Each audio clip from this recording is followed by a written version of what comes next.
Saudara-saudara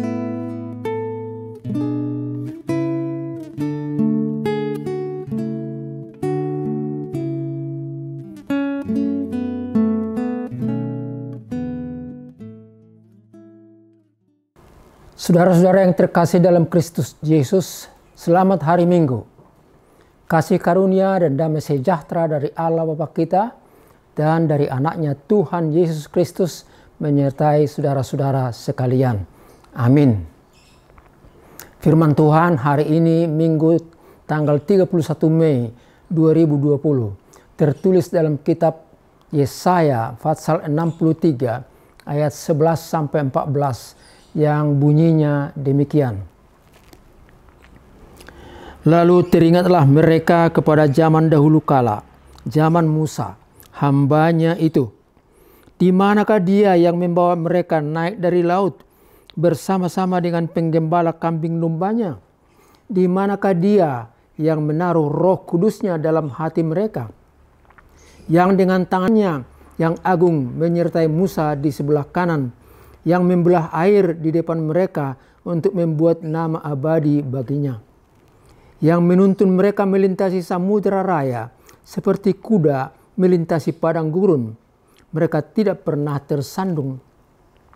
Seperti ternak yang turun ke dalam lembah, Roh Tuhan membawa mereka ke tempat perhentian. Demikianlah engkau memimpin umatmu untuk membuat nama yang agung bagimu.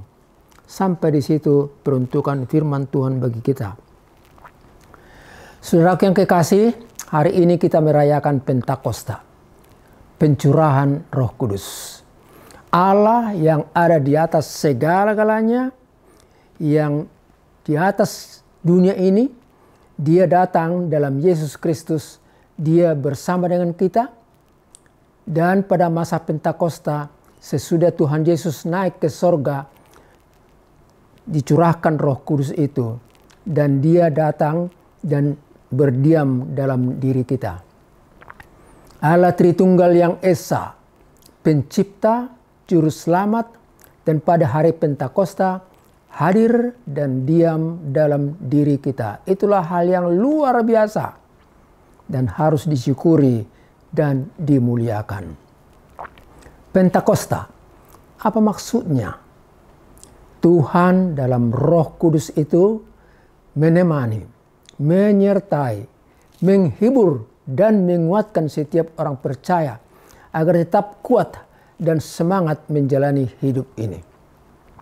Perjalanan dan pengalaman hidup ini menjelaskan bahwa hidup ini tidak selamanya senang dan nikmat dari hari ke hari. Orang percaya berkata dalam bahasa Inggris, "The Lord did not promise that life would become easy, but He did promise to go with you in every step of your way. Have a nice Sunday." Artinya, Tuhan tidak menjanjikan bahwa hidup ini senantiasa mudah dan nikmat, tetapi Tuhan menjanjikan bahwa dalam setiap langkah perjalanan ini, Dia senantiasa menyertai perjalanan kita. Selamat hari Minggu. Roh Tuhan itulah yang menemani, menuntun, dan menguatkan serta menghibur kita hari lepas hari. Ingatlah lagu ini dan Anda boleh nyanyikan dari buku ND 707 atau Kidung Jemaat 332. Kalimatnya demikian. Kekuatan serta penghiburan diberikan Tuhan padaku. Tiap hari aku dibimbingnya, tiap jam dihibur hatiku. Dan sesuai dengan hikmat ku diberikan apa yang perlu. Suka dan derita bergantian, memperkuat imanku. Ganup tiki Tuhan rapon au, jalasai di pasu-pasu au. Sai ditugu au mulu madabu, talu musu jalamonang au. Ai pargugo naso hatu dosan de batakku saliling nai. Mangalehon dame dohot tua tu akka na bojok rohai. Saudaraku, firman Tuhan yang kita dengar dari Yesaya pasal 63 barusan menyampaikan pesan-pesan bagi kita. Yang pertama, Tuhan itu baik dan hadir dalam perjalanan hidup kita. Dalam firman Tuhan yang kita baca tadi, umat Tuhan berkata, "Aku hendak menyebut-nyebut perbuatan kasih setia Tuhan. Kebajikan yang besar telah Dia lakukan. Dia yang menebus karena kasih-Nya dan mengangkat serta menggendong umat-Nya sejak zaman dahulu kala." Namun mereka sering mendukakan Roh Kudus, menyembah dewa, dan melupakan hukum Taurat Tuhan. Namun demikian, Tuhan itu baik, mengampuni umat-Nya. Mereka melihat sejarah hidupnya, mulai dari masa Abraham hingga saat Musa keluar dari Mesir, dalam perjalanan dengan masa-masa sulit di padang gurun, melalui samudra raya yang dikendalikan Allah, pada masa Yosua memasuki tanah Kanaan yang dijanjikan Tuhan, pada masa Daud memimpin kerajaan, hingga Salomo membangun bait Allah, Tuhan hadir dan selalu menolong. Penyertaan dan kepemimpinan Tuhan dalam sejarah hidup yang tidak boleh dilupakan. Namun bangsa itu lupa akan Tuhan, menyembah berhala, dan haus kekuasaan. Terjadilah perpecahan antara umat yang 12 marga itu. 10 suku marga di utara dengan pusatnya Samaria pada masa Jerobeam, dan 2 suku di selatan dengan Raja Rehabeam di Yerusalem. Mereka bermain politik, menjalin kerjasama dengan kerajaan tetangga yang besar, yang lebih kuat. Mereka terpengaruh agama dan kepercayaan bangsa lain dengan Babel di utara dan Mesir di selatan. Mereka melupakan Tuhan dengan rohnya yang memimpin. Mereka mendukakan roh dan mendewakan diri sendiri dengan segala keinginannya. Akhirnya mereka ditaklukkan Babel, ditawan dan menjadi budak pada masa Nebukadnezar tahun 587 sebelum Kristus. Umat Israel sedih, menangis, rindu kampung halaman, dan rindu kebebasan beribadah pada Tuhan. Akhirnya Tuhan membebaskan mereka melalui Raja Kores dari Persia yang mengalahkan Babel. Sukacita besar terjadi karena kuasa Tuhan. Dalam Mazmur pasal 126 dilukiskan, "Dina mulak na terbuang tinogihon ni Jehovah, doson halak namar nipi, namarlas ni roha hita." Seperti mimpi, tetapi terbukti. Yang tidak pernah dibayangkan, tetapi menjadi kenyataan. Tuhan Maha Baik. Saudara, apa yang diperbuat Tuhan pada masa lampau boleh terjadi hari ini. Kenapa? Karena Dialah Alfa dan Omega. Dia yang dulu, Dia juga yang sekarang, dan sampai selama-lamanya. Kasih-Nya dan pengorbanannya, pertolongannya, keselamatan dan hidup di sorga tetap berlaku hari ini dan untuk selama-lamanya. Yesus berkata, "Akulah jalan, kebenaran, dan hidup."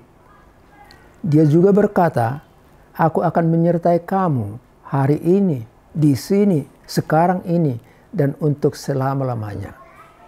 Ingat Tuhan, ingat janjinya, dan jaminan keselamatan daripadanya. Dalam perjalanan hidup ini kita mengalami suka dan duka, masa susah dan senang, saat menangis dan ketawa. Tetapi Tuhan selalu menyertai hidup kita. Saat ancaman pandemi COVID-19 muncul sekarang ini, Allah juga menyertai kita. Saat kita taat aturan, tidak anggap sepele himbauan, tangan yang bersih, pakai masker, bila harus keluar rumah, jaga jarak, hindari kerumunan, dan ikuti PSBB. Lebih baik tinggal di rumah, bekerja dan beraktivitas di rumah, masak makanan di rumah, nikmati hidup bersama anak-anak, jadikan rumahmu istanamu, dan rumahmu menjadi rumah doa untuk Tuhan. Pesan kedua, Roh Kudus hadir menyertai saudara dan semua orang percaya. Dalam Kisah Para Rasul pasal 2 ayat 1 sampai 12 disaksikan bahwa Roh Kudus hadir dalam diri setiap orang percaya. Dari suku bangsa yang berbeda, bahasa dan budaya yang berbeda-beda, ada sukacita besar, terjadi pertobatan dan baptisan. Oleh Roh terbentuklah satu kumpulan orang percaya, persekutuan kudus, dan saling memahami satu dengan yang lainnya. Sekarang kita diberi masukan dan diingatkan bahwa tubuh kita adalah tempat Roh Kudus. Karena itu, jagalah perilakumu sebagai orang percaya.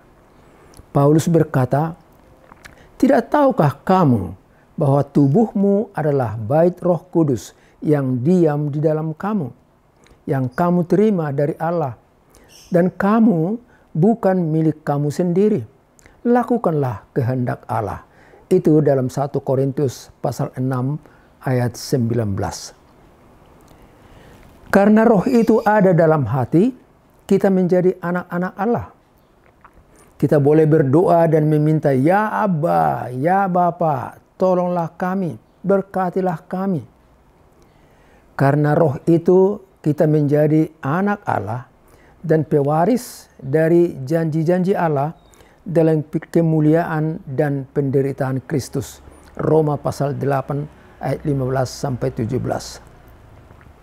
Roh itu memberikan kepada kita kekuatan, kasih, dan ketertiban, bukan roh ketakutan. Jangan takut, jalani dan hadapi keadaan yang ada di depanmu. 2 Timotius 1 ayat 7. Di mana Roh hadir, di situ ada rasa tenang, teduh, dan aman.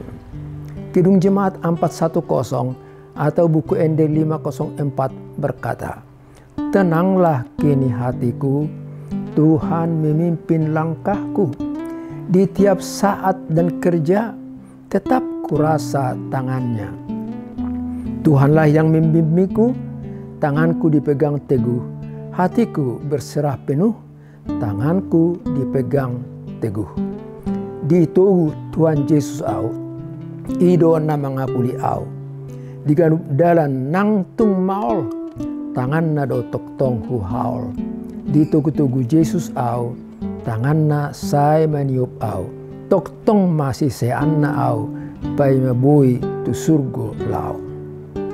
Pesan yang ketiga, Roh Kudus membuat hati bersih, wajah berseri, dan mampu berbuat baik. Bila hati didiami Roh Tuhan, wajah kita berseri, sikap kita tenang, kita senang bergaul dengan seseorang. Beda dengan seseorang lain yang walaupun punya harta milik yang banyak, selalu lengkap dengan aksesoris dan makeup yang banyak, tetapi setiap kita bicara dengan dia, hati kita emosi, amarah, dan hal-hal yang lain seperti bermusuhan. Orang yang didiami Roh Kudus, sikapnya tenang, dan tutur katanya menyenangkan kita. Orang yang didiami Roh Kudus, dia berbuat baik semampunya, tidak bermusuhan, tidak iri hati dan dengki, tetapi ramah dan bersahabat. Kasih, sukacita, damai sejahtera, kesabaran, kemurahan, kebaikan, kesetiaan, kelemah lembutan, dan penguasaan diri ada dalam dirinya. Galatia pasal 5 ayat 22 sampai 23.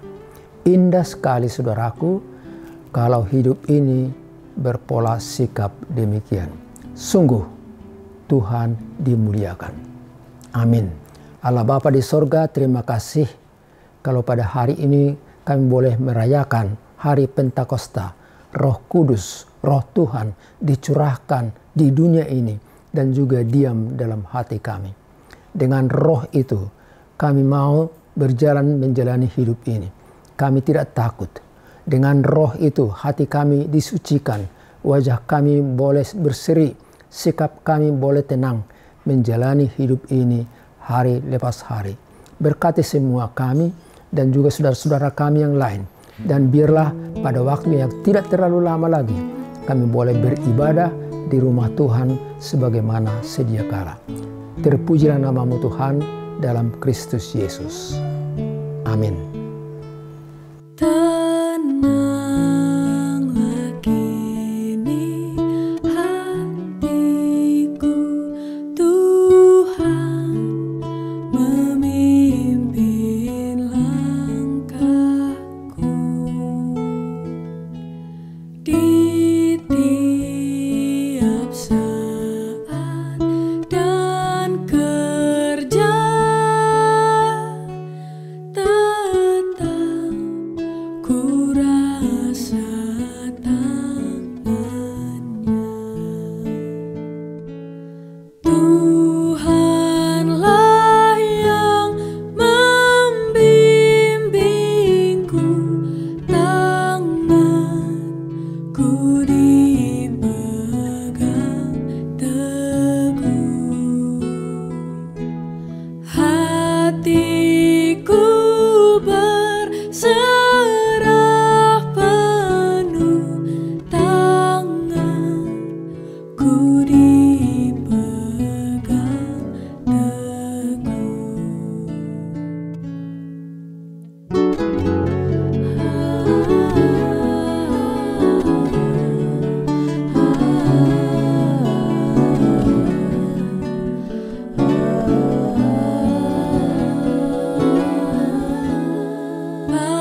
Apabila teman tugasku Kau berikan kemenanganmu,